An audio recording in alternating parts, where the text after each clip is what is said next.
Hello po mga kaibigan, welcome po kayo sa YouTube channel ko. Ibabahagi ko po sa inyo ang kapangyarihang birtudis ng mutya barang tawak.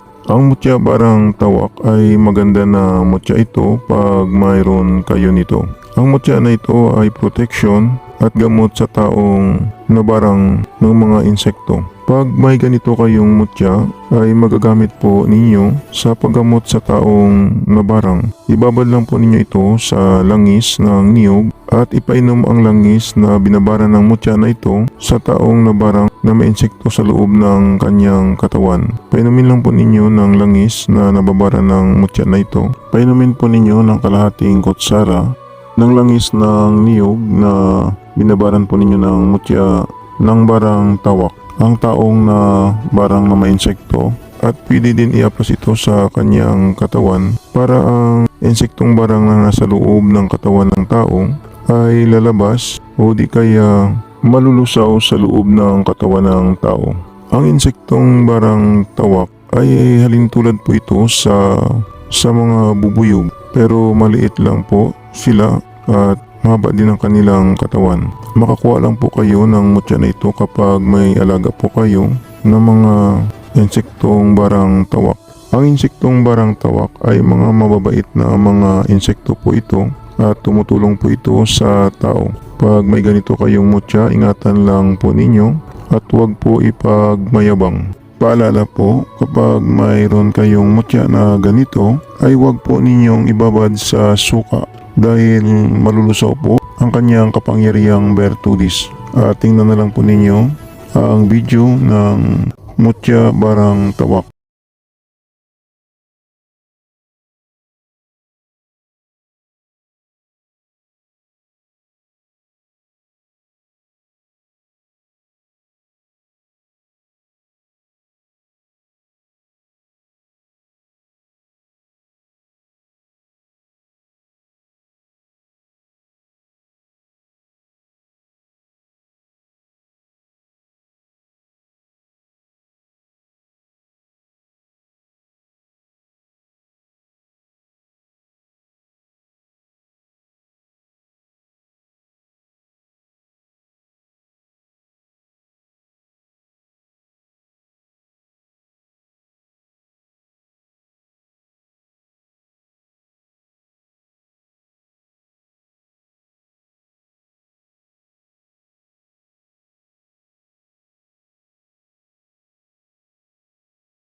Yan po ang mutya ng aking mga alaga na mga barang tawak.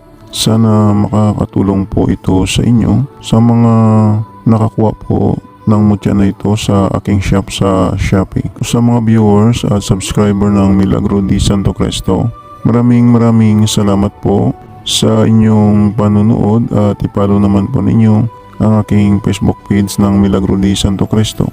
At ipalo din ninyo aking shop sa Shopee. At mag-subscribe naman po kayo sa YouTube channel ko.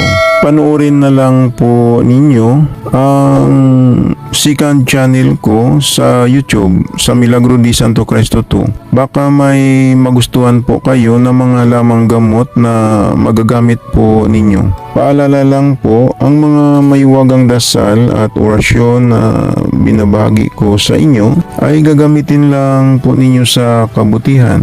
Gumagana na. Ito hindi na kailangan ng 49 days na dasal. Ang kailangan lang magdasal kayo sa Panginoong Hesus sa gabi bago matulog. At pagkagising ninyo sa umaga magdasal din kayo. Mananalig lang sa Panginoong Hesus para lalong lalakas ang mga pagsambit sa mga mahiwagang orasyon na gagamitin po ninyo. Yan lang po, maraming salamat at God bless sa inyong lahat.